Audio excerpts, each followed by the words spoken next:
오늘의 큐티 말씀은 시편 106편 13절부터 31절입니다. 제목 배은 망득, 은혜를 잊어버린 백성들. 먼저 앞뒤 문맥을 살펴보겠습니다.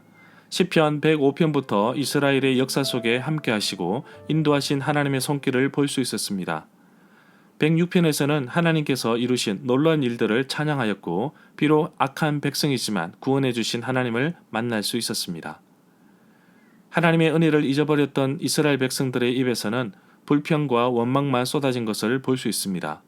주신 은혜, 베풀어 주신 은혜를 저버리고 불평과 원망만 가득 찬 이스라엘 백성들을 향하여 배은 망덕이라고 부릅니다. 문단을 나눠보겠습니다. 13절부터 22절은 구원의 은혜를 잊어버린 백성들, 23절부터 31절은 위기 속에서 빛난 지도자들, 13절에 보면 여호와께서 행하신 것과 그들에게 보이신 그의 기이한 일을 잊었다고 합니다. 홍해를 건너고 나서 마라에 도착했을 때 물이 써서 먹지 못하자 원망하기 시작합니다. 불과 3일 만에 일어난 일입니다. 하나님의 말씀을 거역하며 지존자의 뜻을 멸시하였습니다. 14절에 보면 그들은 광야에서 욕심을 크게 내어 불평을 하기 시작했습니다. 그곳에서 하나님을 시험하기까지 하였습니다. 시편 106편 13절부터 15절은 광야에서 있었던 메추라기 사건을 다루고 있습니다. 출애굽기 16장과 민수기 11장 2절부터 35절에 나옵니다. 이스라엘 백성들과 함께 섞여 사는 다른 인종들이 탐욕, 욕심을 품었는데 이스라엘 자손들도 울면서 고기를 달라고 하였습니다. 원망과 불평이 섞인 모습이 민수기 11장 4절에 나옵니다. 백성들은 모세와 다투면서 물을 달라고 합니다. 모세는 왜 자신과 다투며 하나님을 시험하느냐고 되묻습니다. 하나님을 시험하는 구절이 고린도전서 10장 9절에서도 다루고 있습니다. 주를 시험하다가 뱀에게 멸망하였나니 우리는 그들과 같이 시험하지 말자. 15절에 보면 그러자 주는 그들이 요구한 것을 내어주셨지만 그 영혼을 쇠약하게 하셨습니다. 민수기 11장 33절에서는 백성들이 고기를 입에 넣어 씹기 전에 여호와께서 백성들에게 심히 큰 재앙을 주셨습니다. 여기에서 진노라고 번역하였는데 재앙이라고 할 수 있습니다. 또는 전염병으로도 볼 수 있는데 이것은 이스라엘에 대한 하나님의 진노의 다른 표시로 해석됩니다. 메추라기를 보내주셨는데 그들이 먹고 심히 배불렀다고 말합니다. 하나님께서 그들의 원대로 주셨기 때문입니다. 16절부터 18절에 보면 그들은 또한 광야에서 진을 치고 있을 때 모세를 질투하고 여호와의 거룩한 자 아론을 시기하고 질투하였습니다. 그러자 땅이 갈라져 다단을 삼키고 아비람 일당들을 덮어버렸습니다. 불길이 나와 그들의 무리를 불사르고 불꽃이 악한 무리를 삼켜버렸습니다. 민수기 16장 31절부터 32절에 나옵니다. 고라에게 속한 모든 사람과 재물도 삼켰습니다. 신명기 11장 6절에서 갈라진 땅에 묻혀버린 사람들이 르우벤 자손 엘리압의 아들이라고 말하고 있습니다. 모세와 아론을 질투하였던 대표적인 사람 그룹이 고라 일당입니다. 민수기 16장 1절부터 3절에 등장하는 250명은 모세를 거스리고 시기하였던 사람입니다. 민수기 16장 35절에서 분향하는 250명이 여호와께로부터 나온 불에 삼킴을 당하였습니다. 이 사건을 두고 유다 1장 11절에서는 고라의 폐역을 따라 멸망을 받았다고 말합니다. 19절에 보면 그들은 호렙에서 송아지 우상을 만들고 부어 만든 우상을 보고서 숭배하였습니다. 출애굽기 32장 4절에 아론이 백성들에게 받은 금고리를 가지고 녹여서 조각칼로 송아지 형상을 만들었습니다. 그리고 하는 말이 이스라엘아 이것은 너희를 애굽 땅에서 인도하여 낸 너희의 신이로다 라고 하였습니다. 이에 여호와께서 경노하였습니다. 여호와께서 진노하셔서 백성들을 멸하려고 하였습니다. 이 이야기는 스데반의 설교에서도 인용되었습니다.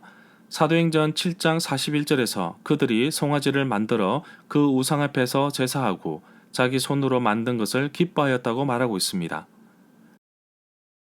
20절에 보면 그들은 자기들의 영광이 되신 하나님을 풀을 먹는 황소의 형상과 바꾸어 버렸습니다.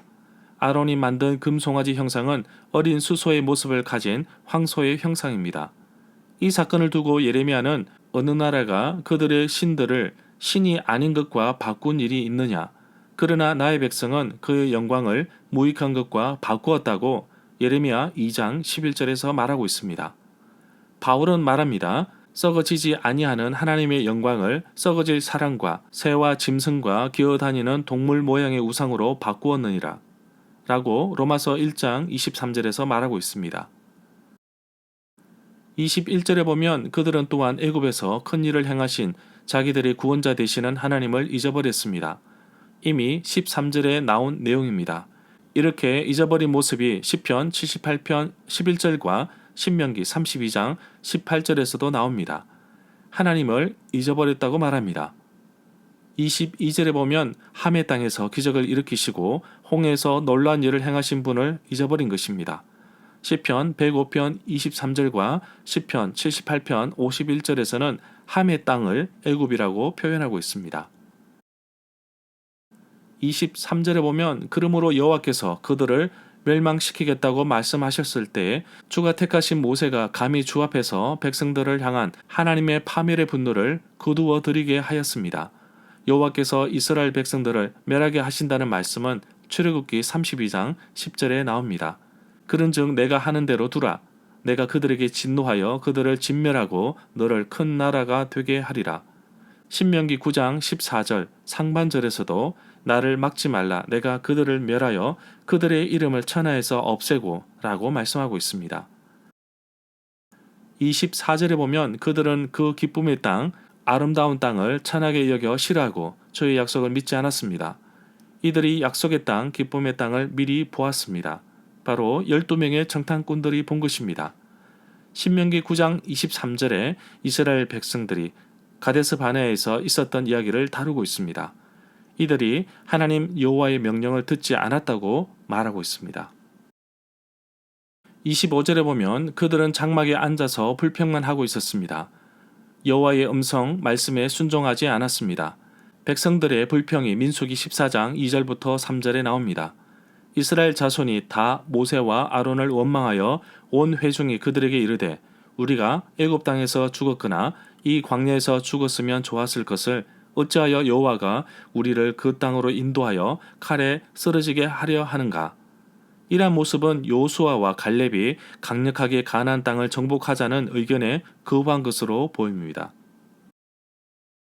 26절에 보면 그러자 주께서 손을 들어 맹세하시고 그들을 광야에서 죽을 것이라고 하셨으며 민수기 14장 30절에서는 여분네의 아들 갈렙과 눈의 아들 여호수아 외에는 내가 맹세하여 너에게 살게 하리라 한 땅에 결코 들어가지 못하리라고 말씀하고 있습니다. 27절에 보면 또 그들의 자손들도 다른 나라 앞에서 죽임을 당하고 이 나라 저 나라로 흩어지게 될 것이라고 말씀하셨습니다. 주께서 우리를 잡아 먹힐 양처럼 그들에게 넘겨주고 여러 민족 중에 우리를 흩으셨나이다. 시편 44편 11절에서 말하고 있습니다. 28절에 보면 그들은 또 바알보올과 연합하여 죽은 자에게 바친 제사 음식을 먹었습니다. 바알보올 사건은 민수기 25장에 나옵니다. 이스라엘 백성들이 바알보올과 연합하여 짝하여 우상을 숭배한 사건을 다루고 있습니다.